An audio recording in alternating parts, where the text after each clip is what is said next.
আসসালামু আলাইকুম প্রিয় দর্শক, আপনাদেরকে শুভেচ্ছা সহ আমন্ত্রণ জানাচ্ছি বাংলা ভিউ সংবাদে। সাথে আছি আমি সাকলিন হক। প্রথমেই শিরোনাম। সিলেটে করোনা চিকিৎসার সাথে সংশ্লিষ্ট চিকিৎসক ও নার্সদের জন্য দুটি হোটেলের ব্যবস্থা করার নির্দেশ বস্ত্র ও পাট সচিবের। জাতীয় অধ্যাপক ও তত্ত্বাবধায়ক সরকারের সাবেক উপদেষ্টা ডক্টর জামিলুর রেজা চৌধুরীর ইন্তেকাল, বনানী কবরস্থানে দাফন। করোনা ভাইরাসে আক্রান্ত হয়ে দেশে আরও ৩ জনের মৃত্যু, নতুন আক্রান্ত ৫৪৯, সুস্থ হয়ে বাড়ি ফিরলেন আরও ৮ জন। সিলেটে বেড়েই চলেছে করোনা সন্দেহভাজন রোগী, নমুনা বেশি হয় পাঠানো হচ্ছে ঢাকায়। শহীদ শামসুদ্দিন আহমদ হাসপাতালে করোনা আক্রান্ত আরও ২ রোগী ভর্তি। করোনা ভাইরাস সংক্রমণ রোধে সিলেটে শুরু হয়েছে কাঁচা বাজার সরানোর কাজ, সামাজিক দূরত্ব মেনে বসানো হচ্ছে দোকান। সিলেটে নতুন করে হোম কোয়ারেন্টাইনে যুক্ত হয়েছেন আরও ২০৩ জন, মেয়াদ পূর্তিতে ছাড়া পেলেন ২১৭। মানসিক স্বাস্থ্যের কথা চিন্তা করে স্পেনে ১.৫ মাস পর লকডাউন শিথিল, দীর্ঘদিন পর রাস্তায় বের হওয়ার সুযোগ পেয়েছেন শিশুরা। এতক্ষণ শুনছিলেন শিরোনাম, এখন বিস্তারিত। সিলেটে কোভিড-১৯ আক্রান্তদের চিকিৎসার সাথে সংশ্লিষ্ট চিকিৎসক ও নার্সদের জন্য দুটি হোটেলের ব্যবস্থা করার নির্দেশ দিয়েছেন বস্ত্র ও পাট সচিব লোকমান হোসেন মিয়া। মঙ্গলবার সিলেটের শহীদ শামসুদ্দিন আহমদ হাসপাতালে করোনা চিকিৎসা দেখতে এসে তিনি এ নির্দেশ দেন। করোনা ভাইরাস প্রতিরোধে স্বাস্থ্যবিধি অনুসরণ ও ত্রাণ কার্যের সমন্বয়ে সিলেট জেলার দায়িত্বে রয়েছেন পাট সচিব লোকমান হোসেন মিয়া। পরিদর্শনকালে সচিব শহীদ শামসুদ্দিন আহমদ হাসপাতালের চিকিৎসা সেবায় সন্তোষ প্রকাশ করেন। এ সময় হাসপাতালে চলমান আইসিইউ ও ডায়ালিসিস বেড বসানোর কাজ দ্রুত সম্পন্নের তাগিদ দেন তিনি। পরিদর্শন শেষে বস্ত্র ও পাট সচিব লোকমান হোসেন মিয়া বলেন, চিকিৎসক, নার্স ও স্বাস্থ্যকর্মীরা করোনা চিকিৎসার সম্মুখ যোদ্ধা। সর্বাগ্রে তাদের নিরাপত্তার কথা চিন্তা করতে হবে। হাসপাতালে কাজ শেষে তারা বাসায় ফিরে যাওয়া নিরাপদ নয়, তাদের জন্য আলাদা আবাসনের প্রয়োজন। এজন্য সিলেটের ভালো মানের অন্তত 2টি হাসপাতাল রিকুইজিশন করা প্রয়োজন। এ ব্যাপারে দ্রুত ব্যবস্থা নেওয়ার নির্দেশ দেন তিনি। সিলেটের কৃতি সন্তান জাতীয় অধ্যাপক ও এশিয়া প্যাসিফিক বিশ্ববিদ্যালয়ের উপাচার্য ডক্টর জামিলুর রেজা চৌধুরী আর নেই। সোমবার দিবাগত রাতে তিনি শেষ নিঃশ্বাস ত্যাগ করেন। ইন্না লিল্লাহি ওয়া ইন্না ইলাইহি রাজিউন। মঙ্গলবার বাদ জোহর রাজধানীর ধানমন্ডি ঈদগাহ মসজিদে তার জানাজা অনুষ্ঠিত হয়। পরে তাকে বনানী কবরস্থানে দাফন করা হয়। 21শে পদকপ্রাপ্ত প্রকৌশলী তত্ত্বাবধায়ক সরকারের সাবেক উপদেষ্টা, গবেষক ও বিজ্ঞানী জাতীয় অধ্যাপক ডক্টর জামিলুর রেজা চৌধুরী রাতের খাবার খেয়ে ঘুমিয়ে পড়েন। সেই সময় পরিবারের লোকজন তাকে ডাকতে গেলে সাড়া না পেয়ে দ্রুত স্কয়ার হাসপাতালে নিয়ে যান। সেখানে কর্তব্যরত চিকিৎসকগণ তাকে মৃত ঘোষণা করেন। অধ্যাপক জামিলুর রেজা চৌধুরী পদ্মা সেতু প্রকল্পের পরামর্শক হিসেবেও দায়িত্ব পালন করেছেন। তিনি সিলেট সিটি কর্পোরেশনেরও পরামর্শক ছিলেন। ডক্টর জামিলুর রেজা চৌধুরীর মৃত্যুতে গভীর শোক প্রকাশ ও শোক সন্তপ্ত পরিবারের প্রতি গভীর সমবেদনা জ্ঞাপন করেছেন প্রধানমন্ত্রী শেখ হাসিনা, পররাষ্ট্রমন্ত্রী ডক্টর একে আব্দুল মোমেন, গণফোরামের সভাপতি ডক্টর কামাল হোসেন ও সিলেট সিটি কর্পোরেশনের মেয়র আরিফুল হক চৌধুরী। প্রাণঘাতী করোনা ভাইরাসে আক্রান্ত হয়ে দেশে গত ২৪ ঘন্টায় আরও ৩ জনের মৃত্যু হয়েছে। এ নিয়ে মারা গেলেন মোট ১৫৫ জন। আর নতুন করে করোনা আক্রান্ত হিসেবে শনাক্ত হয়েছেন ৫৪৯ জন। একই সময়ে সুস্থ হয়ে বাড়ি ফিরেছেন আরও ৮ জন। মঙ্গলবার দুপুরে স্বাস্থ্য অধিদপ্তরের করোনা ভাইরাস সংক্রান্ত নিয়মিত হেলথ বুলেটিনে এ তথ্য জানানো হয়। বুলেটিন উপস্থাপন করেন স্বাস্থ্য অধিদপ্তরের অতিরিক্ত মহাপরিচালক অধ্যাপক ডাক্তার নাসিমা সুলতানা। তিনি জানান, করোনা ভাইরাস শনাক্তে ২৪ ঘন্টায় আরও ৪,৩৩২টি নমুনা পরীক্ষা করা হয়। এতে ৫৪৯ জনের দেহে করোনা ভাইরাস শনাক্ত হয়েছে। ফলে দেশে করোনায় আক্রান্তের সংখ্যা দাঁড়িয়েছে ৬,৪৬২ জনে। আক্রান্ত রোগীদের মধ্যে মারা গেছেন আরও ৩ জন। এ নিয়ে মৃতের সংখ্যা দাঁড়িয়েছে ১৫৫ জনে। এছাড়া সুস্থ হয়ে উঠেছেন আরও ৮ জন। সব মিলিয়ে সুস্থ হয়েছেন ১৩৯ জন। নতুন করে যে ৩ জন মারা গেছেন তারা ৩ জনই পুরুষ এবং ঢাকার বাসিন্দা। তারা সবাই ৬০ আমরা গত ২৪ ঘন্টায় নমুনা সংগ্রহ করেছি ৪,৩০৯টি, যা গত দিনের তুলনায় ২.৭৯% বেশি, এবং নমুনা পরীক্ষা করেছি ৪,৩৩২টি, যা গত ২৪ ঘন্টার চেয়ে ১৩.৬৪% বেশি। এই নমুনা সংগৃহীতর মধ্যে আমরা শনাক্ত রোগী যা পেয়েছি সেটা হলো ৫৪৯ জনের মধ্যে গত ২৪ ঘন্টায় নতুন করে শনাক্ত হয়েছে কোভিড-১৯ ভাইরাস। এবং এ পর্যন্ত শনাক্ত হয়েছে ৬,৪৬২ জন। গত ২৪ ঘন্টায় মৃত্যুবরণ করেছেন ৩ জন। হাসপাতালের ভর্তিকৃত রোগীদের মধ্যে ২৪ ঘন্টায় সুস্থ হয়েছেন ৮ জন এবং এ পর্যন্ত ১৩৯ জন। সিলেটে বেড়েই চলেছে করোনার সন্দেহভাজন রোগী, ফলে বাড়ছে পরীক্ষার জন্য সংগৃহীত নমুনার সংখ্যাও।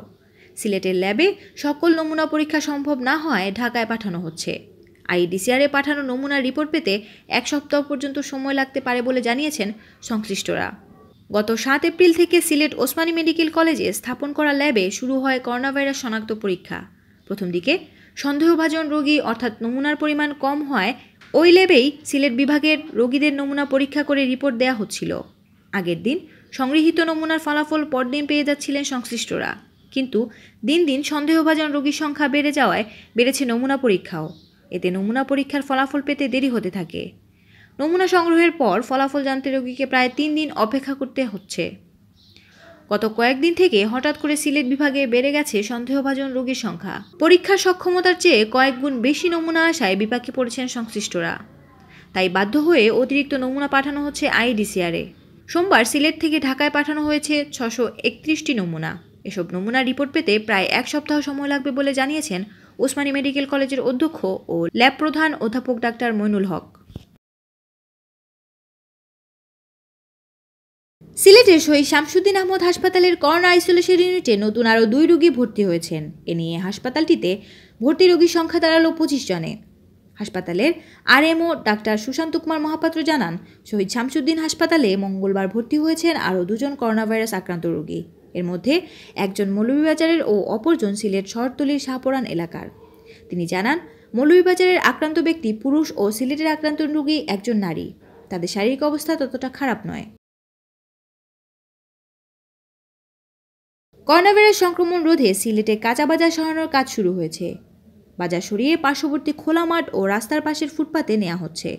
স্থানান্তরিত বাজারে সামাজিক দূরত্ব মেনে বসানো হচ্ছে দোকান। ক্রেতাদেরকেও দূরত্ব মেনে কেনাকাটা করতে উদ্বুদ্ধ করা হচ্ছে। মঙ্গলবার সকালে শুরু হয় সিলেট নগরীর রিকাবি বাজারের কাঁচা বাজার স্থানান্তরের কাজ। রিকাবি বাজার পয়েন্টের ওই বাজারে প্রতিদিন সকাল থেকে বিকেল পর্যন্ত হাজার হাজার ক্রেতা বিক্রেতার ভিড় লেগে থাকত। ফলে জনসাধারণের মধ্যে ছিল করোনা সংক্রমণের আতঙ্ক। মঙ্গলবার সকালে প্রশাসনের উদ্যোগে সেই বাজার স্থানান্তর করে স্টেডিয়াম মার্কেটের বিপরীতে ফুটপাতে স্থানান্তর করা হয়। রাস্তার পাশে সামাজিক দূরত্ব বজায় রেখে বসানো হয় সবজি ও মাছের দোকান। বাজারে আসা ক্রেতাদেরও সামাজিক দূরত্ব মেনে কেনাকাটা করতে উৎসাহ দেন র্যাব, পুলিশ ও সেনাবাহিনীর সদস্যরা। শহরতলির টুকের বাজারের সবজি বাজারও মঙ্গলবার স্থানান্তর করা হয়। বাজারের পাশের খোলা মাঠে স্থানান্তর করা হয় সকল সবজি ব্যবসায়ীদের। এছাড়া ওসমানীনগর উপজেলার গোয়ালা বাজার ও তাজপুরের সবজি এবং মাছ মাংসের বাজার স্থানান্তর করে পার্শ্ববর্তী খোলা স্থানে নেওয়া হয়।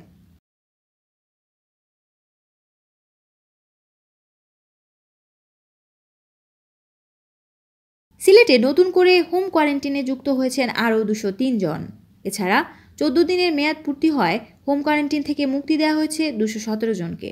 স্বাস্থ্য অধিদপ্তর সিলেটের সহকারী পরিচালক ডাক্তার আনিসুর রহমান জানান, গত ২৪ ঘন্টায় সিলেট বিভাগে হোম কোয়ারেন্টাইনে রাখাদের মধ্যে সিলেটে ৭ জন, সুনামগঞ্জে ১১৬ জন, হবিগঞ্জে ২৪ জন ও মৌলভীবাজারে ৫৬ জন রয়েছেন। আর গত ২৪ ঘন্টায় আরও ২১৭ জনকে কোয়ারেন্টাইন থেকে মুক্তি দেওয়া হয়। এর মধ্যে সিলেটের ৯ জন, সুনামগঞ্জের ৪৬ জন, হবিগঞ্জের ৬৮ জন ও মৌলভীবাজারে রয়েছেন ৯৪ জন। সিলেট বিভাগে এখন পর্যন্ত মোট ৮,৮২২ জনকে কোয়ারেন্টাইনে রাখা হয়েছে। এর মধ্যে ছাড়পত্র পেয়েছেন ৫,৮৩৩ জন। মানসিক স্বাস্থ্যের কথা চিন্তা করে প্রায় ১.৫ মাস পর লকডাউন শিথিল করেছে স্পেন। এ সুযোগে দীর্ঘদিন পর রাস্তায় বের হওয়ার সুযোগ পেয়েছেন শিশুরা।